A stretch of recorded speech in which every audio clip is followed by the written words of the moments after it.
Hello guys, let us learn about arrays in C++. What is an array and what is it used for? Arrays are simply used to store similar kind of data. What does that mean? Let me show you this quick example why we need array. So here what I am going to do, I am going to create a variable of integer data type. I am going to name this one as a number. In the next step, I am going to assign the value to this particular variable. So number, I am going to assign the value as 45. In the next step, I am going to assign another value to the same variable name called number. So let me say in this case, I am going to assign the value as 50. Now I wanted to print the value of this particular variable number. Now my question to you is this: what will be the result of this particular program? Because I wanted to print the value of this variable number. This variable number has got two values. The first one is 45, the second one is a 50. What do you think? What will be the result of this particular output statement? No doubt, this program will print the value of number as 50. Why so? Because when a value of 50 is assigned to number variable, the earlier value of number, that is 45, is lost. Thus ordinary variables, the ones that we have used so far in the previous examples, are capable of holding only one value at a time, as in this example. However, there are situations in which we would want to store more than one value at a time in a single variable. For example, let me say, suppose we wish to arrange the percentage marks obtained by the 100 student in ascending order. In such a case, we have two options to store these marks in a memory.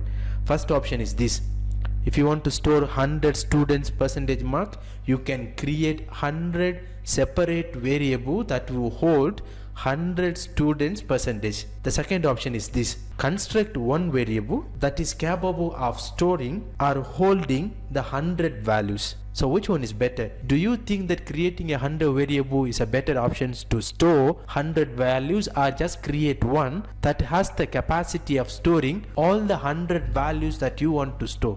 I'm sure you all agree with me. The second option is the better one, isn't it so? A simple reason for this is it would be much easier to handle one variable than handling 100 different variables. Moreover, there are certain logics that cannot be dealt with without the use of an array. So array is a most important topic that you need to know. So in order to use an array in your program, what do you need to do? There is a syntax that you need to follow. Now let us discuss the syntax of an array. So the array syntax would look something like this. It will have the three parts. First one is a data type, second one is an array name or a variable name. Here is the weird thing. I'm sure that this one looks weird for you in case if you have never done any other programming, if you have no idea about an array. So here there is a square bracket. Inside the square bracket we say there is a size. So this one, I'm sure that in this example, integer is a data type, and then array name is nothing but a variable name. So let's consider in this case is a number. So here we are going to have a square bracket. So as soon as the compiler sees this square bracket, it will understand the variable type is an array. So here if you want to print these two values for the same variable number, what you need to do, according to the syntax, you are going to put the square bracket. Inside we have said size. What does that mean, size? In case if you want to store two numbers for this particular variable, here you are going to put 2. So what does that mean? This array variable will have two datas for that particular type, right? That is what it means. If you want to store 100 variables, here you are just going to put 100 variables. So in short, this array variable can store up to 100 values. Now my question to you is this: when you put 100 here as a size, does that mean you need to store 100 variable? Not necessarily. Even if you want to store two data, you can still put 100. So what happened to the remaining 98 memory that was allocated for this particular memory? It will be wasted, in short. But if you have the size as 100, then if you try to store 105 data into this particular variable, do you think that is possible? It's not possible, because this size is a maximum. So minimum it can be anything, but this is a maximum, meaning you are not allowed to store data that are more than 100. So this is how you can declare array variable into your program. So in this case I have two values for this particular variable name called number. Let's say since I have declared this variable as an array, now how am I going to initialize the value for this variable? Here in this case I have 45 and 50, right? Now I'm going to initialize the value to this particular variable. How is the initialization will be done? Let me remove this part. Now I'm going to initialize the value. The initialization in array will be done in two ways. One is initializing during the declaration. The second type is initializing after the declaration. Now what I'm going to do, I'm going to do the first one. I'm going to initialize the value for my array variable during the declaration.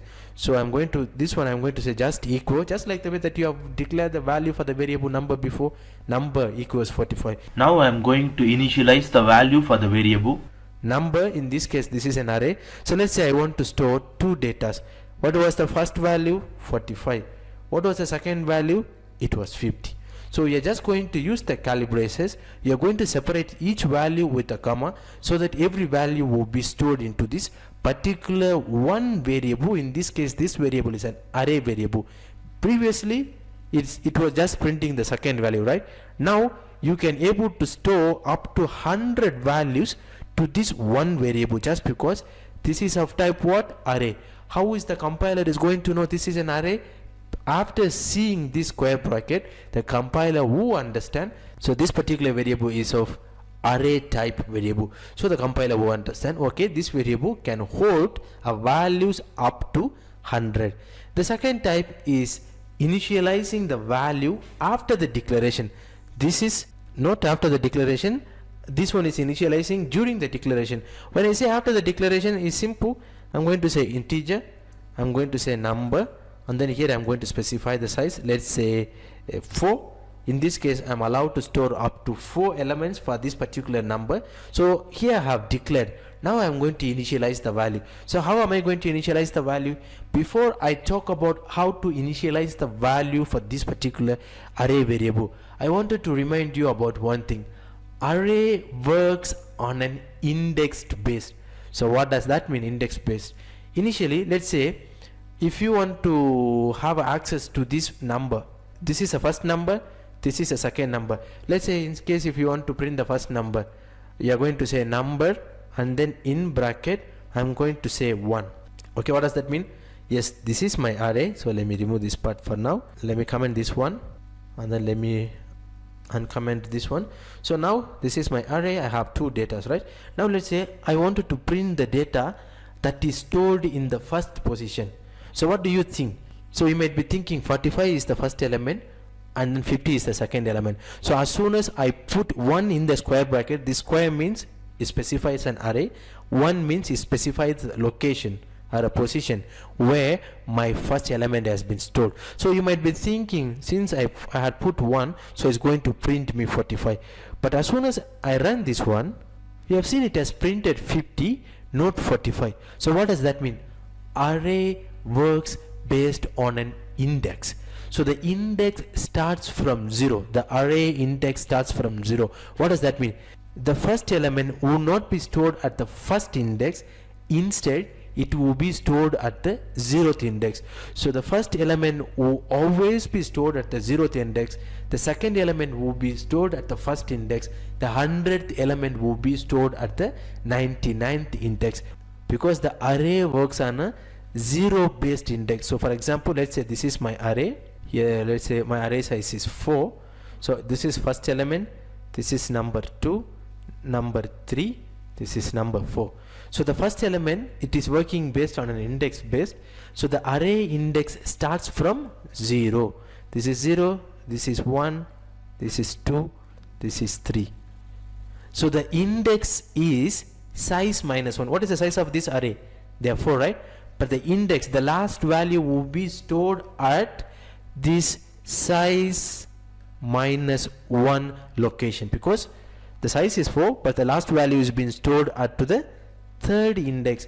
So array works based on an index based. The first index starts at 0. So in case if you want to have access of this 45, what you're going to do them here, you're just going to replace this 1 with 0, because array index starts from 0. So when I run this one, you will see now we are able to print the value as 45. Then I was telling you, for example, when you say the size as, let's say in this case 4, it's not necessarily you need to have 4 elements here.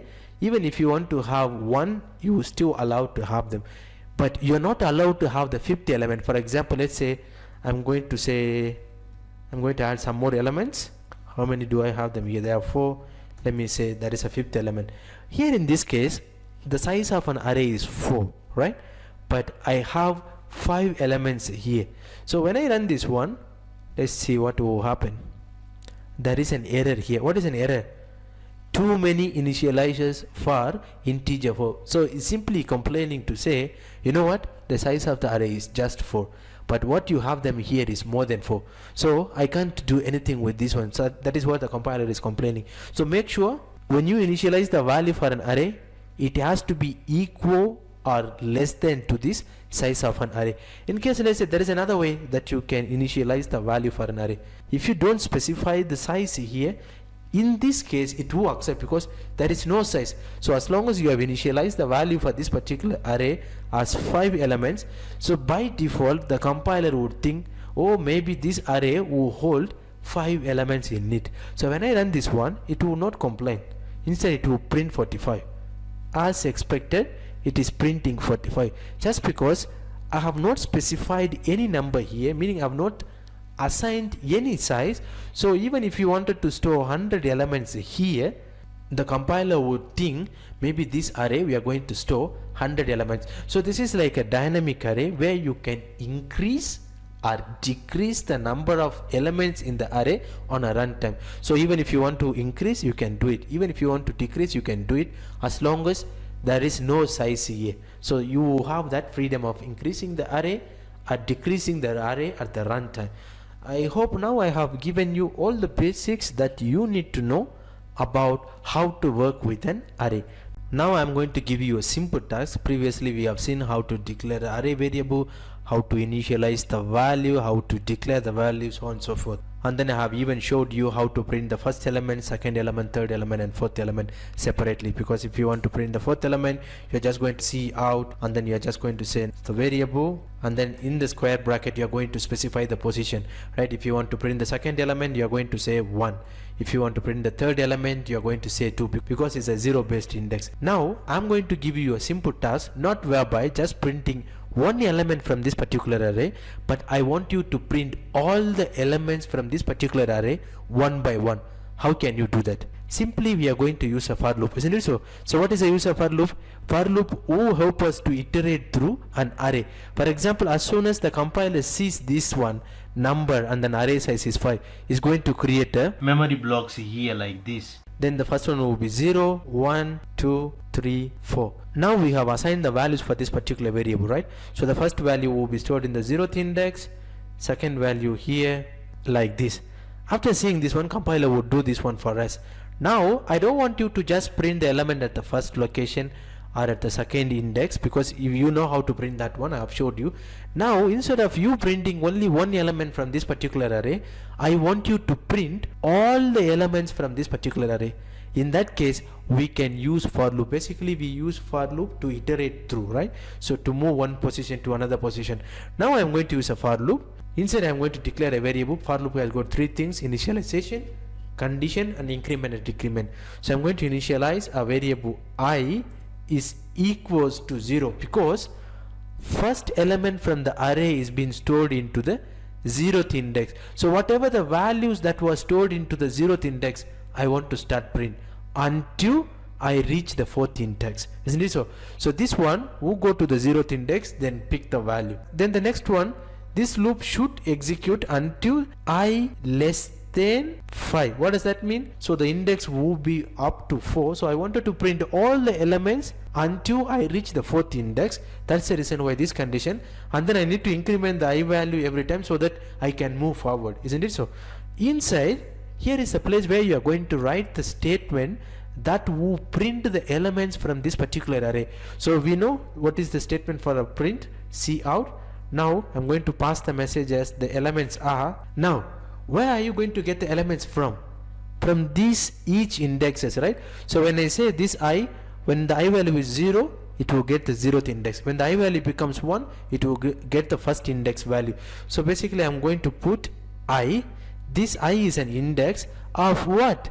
This particular variable number. So the whole memory block was created for the variable name called number. So in bracket there are 5. So this 5 is nothing but the indexes starting from 0 up to 4. So when I say 1, you specify the first index. When I say 0, you specify the 0th index. When I say 4, you specify the 4th index, isn't it so? Now I wanted to print all the elements from this each indexes.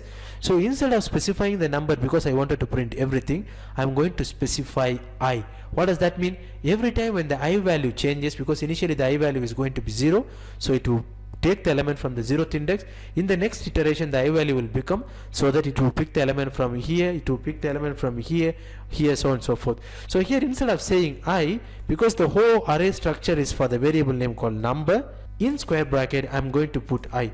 So what does that mean? This I is the one which determines the indexes of this particular number array. So this is a number. When the I value changes, it will iterate through each array. Now it's going to print the value. So when I run this one, what's the error? So there is a semicolon missing here. So the elements are 20, the elements are 30, the elements are 40, the elements are 50, and the elements are 0. And then here there is nothing at the 4th index. So by default it is printing the garbage value. It is printing the garbage value. That is the reason why there is a 0 here, because at the moment we don't have the value. In case if you put the value there, let's say 90, here this place it will store 90 as a value. So when I save this one, it will print the value as 90. If you don't want this message, let's say you just want to print the elements of that particular array, simply you can say number of I. So the number specifies the whole array, I specifies each index of this particular array. So when I run this one, it will just print the elements of this particular array, 20, 30, 40, 50, 90. That's how it works. I hope now it's making sense how you can work with a basic array data structure. Now I'm going to give you the task of creating a C++ program using an array where you can get the average of 5 student marks using array. Now it's time for you to do it. If you want, you can just pause the video, then try to write a program, then I will give you the solution. Now let us try to write a program to find average marks obtained by a class of 10 students. Alright, so we are going to use the concept of array. I hope you know the syntax: integer and then name of the variable. Here I'm going to say marks. As I was saying, we are going to find out the average marks for the class of 5 students. So here I'm going to use an array so that I can able to find out the average of 5 students in a class, right? So since we are going to find out an average, so we need to have a variable name called average. Maybe average mostly is it will be in the floating point. So let me say float average, and then remember, if you wanted to find out an average, you need to have a sum, because that's a simple mathematics. We find out average from total, right? So here I'm going to create another variable, and then I'm going to call this variable as a sum.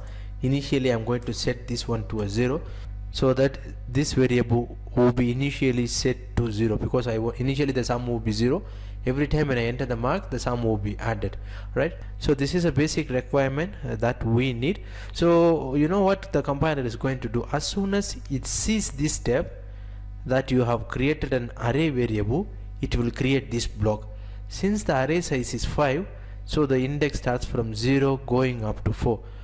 Now what we are going to do, we are not going to initialize any default value as a mark. Instead we are going to ask the user to enter the mark.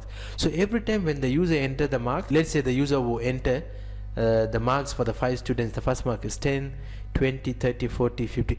Each mark will be stored into this 0th index, first mark. The second mark will be stored in the first index, and respectively.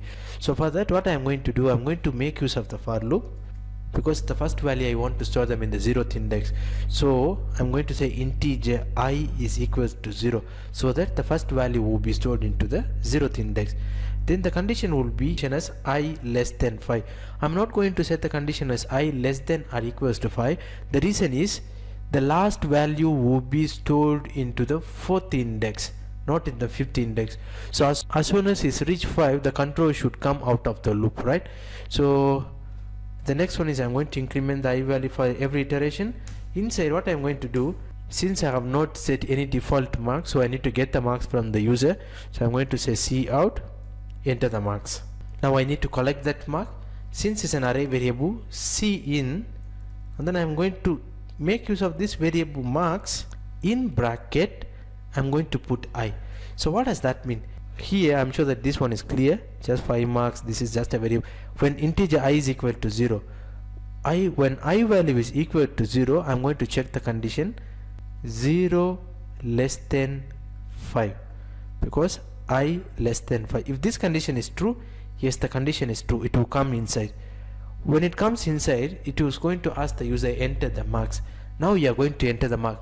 Where are you going to store that mark? Because this is an array based variable, so the first mark will be stored into the 0th index. So how are you going to specify? You are not supposed to put marks, because you might be thinking this is a variable is going to have the value for the marks, but it is an index space, so the first value has to be stored into the 0th index. So how are you going to identify where you are going to put the data? By using this I. So at the moment the condition is true, the control has come inside, is going to ask the user to enter the marks. I'm saying whatever the marks when the user enters, let's say the mark entered by the user is 10, where are you going to put that value? Initially the I value is 0, so by default the marks that was entered by the user will be stored into the 0th index. After executing this statement, what will happen? It will go here and then it will increment the I value. Before the I value was 0, now it will become 1. What does that mean? The next value will be stored into the first index. So I less than 5, still the condition is true. If the condition is true, it will come inside. Again, it's going to ask the user to enter the mark. Let's say the next mark that was entered by the user is 2. So now that mark will be collected and then it will stored into the I. What is I value at the moment? 1. Alright, so it will be stored into the first index. I value will be incremented. I value will become 2, 3, 4. When the I value become 4, what does that mean? The value that was collected from the user will be stored here. When you increment the I value from 4, the I value will become 5, less than 5. The condition will become false. When the condition will become false, what does that mean? The control will come out of this particular loop. So in that case, what we have done basically, we have collected the input, we have collected the marks from the user, then we have stored that marks into this particular array variable. Now our task is to find the average marks of 5 students in the class. Now we have collected the mark. What is next? We need to add, and then we need to find out the average from that addition, isn't it? So basically we will calculate the average from adding all the number, and then we will divide by the number of marks that we have collected. So for that we have managed to store the details into an array. Now we need to have access to each of these elements from the array. So for that, what I am going to do, again I am going to create another for loop. So let me copy this one so that I will iterate through each element in the array. Okay, so now I have another for loop. So what is the use of this first for loop? This for loop is to store the value. We are using this one to store the value into the array. Now we have stored. Now we need to have an access one by one. We need to add. So for that, this loop will be used. So basically this one is to retrieve the value from the array. Now let me just put, there is an open parenthesis, so let me just close this one so that I will have no error. So this one will close the main. So for this for loop, this one will be the block. So inside, what I'm going to do now, I have all of my elements. So here what do I need to do? Now I need to add every mark that was entered by the user. How do you add? We have learned about an assignment operator. Now we have the variable sum. I'm going to say sum equals sum plus whatever the marks that comes through this element here. So I'm going to copy and paste them here. So from this for loop, what will happen? I is equal to 0, I less than or equal to 5. 0 less than 5, condition true. If the condition is true, it will come inside, isn't it? So what is the statement here? I'm saying sum plus marks are 5. So the marks is nothing but the value that you have stored them here, that is 10. I at the 0th index, so it is going to get the value that are stored in the 0th index. What is the value that are stored in the 0th index? Is 10. It will get that one. 10 will be collected, and then I'm going to add with sum. What was the initial value for the sum? Is 0. So I'm going to add this 10 with 0. Now I'm going to assign that one to this variable sum. Eventually the sum value will become 10, isn't it so? Because that's what the first step says. So the sum value will become 10. After this, what are we going to do? We are going to increment the I value. When you increment the I value, initially it was 0, then it will become 1. So in this case it will be like we have incremented, so I value will become 1 less than 5. When the I value become 1, still the condition is true. If this condition is true, it will come inside again. Now what is the I value? I value is 1. So what is the value that we have stored them in the first index is 20, right? Is going to pick 20 plus what is the sum value here? Previously we have stored the sum as 10, isn't it so? So it will be 10, and then now the total will be sum. So what is the sum value now? The sum is at the moment is 30.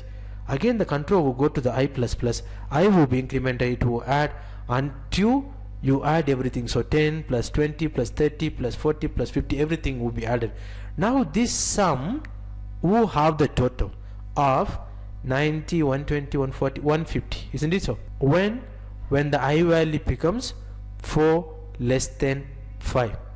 Now the next time when you increment the I value will become 5 less than 5. The condition will false. When the condition is false, this portion is not going to be executed, because the for loop will execute repeatedly only when this particular condition is true. When the I value becomes 5, this loop is not going to be executed just because the condition has failed. So at the moment, what is the sum? Sum we have calculated as 150, isn't it so? What is our task? We are going to find out the average marks for the 5 students in the class. So once we find out the sum of all the numbers that was entered by the user, we need to find out the average. So after finding out the sum, the control will come out of this for loop. Here I am going to find out the average. So I am going to make use of this variable name as avg equals, what is the formula for the average? Simple. Whatever the sum that we have collected using this variable divided by how many marks are we going to collect them here from the user? 5. Just 5. That's it. Now this average will calculate the average of 5 student marks. Now if you want to print, just put the C out. So now I'm just going to make use of the average variable to find out the average marks for the 5 students. So when I save and run, I hope you have understood the logic, right? So let me run this one.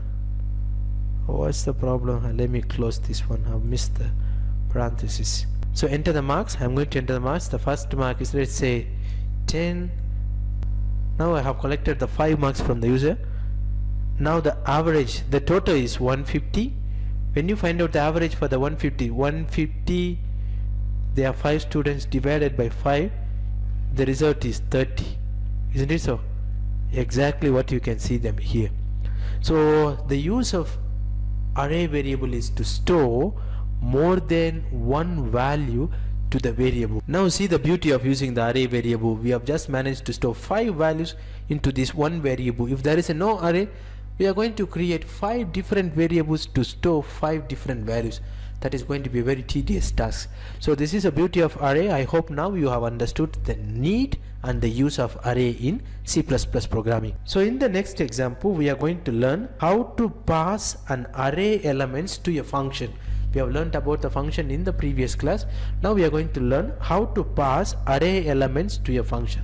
Now let's see this example for the better understanding. We have already learned about the functions. Now this example will show you how to pass an array elements to a function. So for example, let me say I'm going to create an array variable, integer, same like maybe let's say numbers.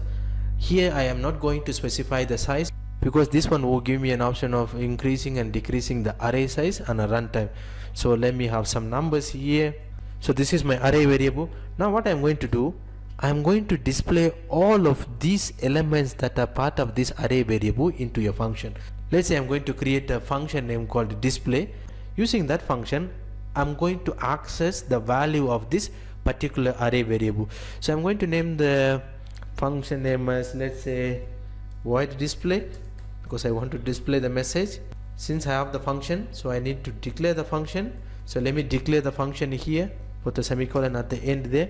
Now all these numbers, they are integers, right? So I'm trying to access these array values into this function. So it's going to take the parameter of an integer, because I want to display all the integer. Let's say num. So even here in the declaration part, you have to specify. So the data type has to match with this particular data type, but the variable name can be anything. I've already explained you when I was teaching you about the function. Now I need to iterate through this array so that I can able to print all the elements, right? So in order to iterate through, I have already told you we are going to use the for loop so that it will iterate through every indexes of that particular array name called numbers. So let's say I, because the starting one is a 0, since I have not declared this variable, so let me declare them here up to when, because I need to display all of these elements. So 1 2 3 4 5 6. So let me say I less than or equals to 6 because I wanted to print every element. So this one is going to be I less than or equal to 6, then I plus plus. So inside this for loop, I want to iterate through that array, then I want to display them into this particular function. So here in this function, so let me have the function name here, because that is where I wanted to display. So this is called function calling. So inside this one, what do you want to display? Numbers of I. I've already said it, because this numbers is an array.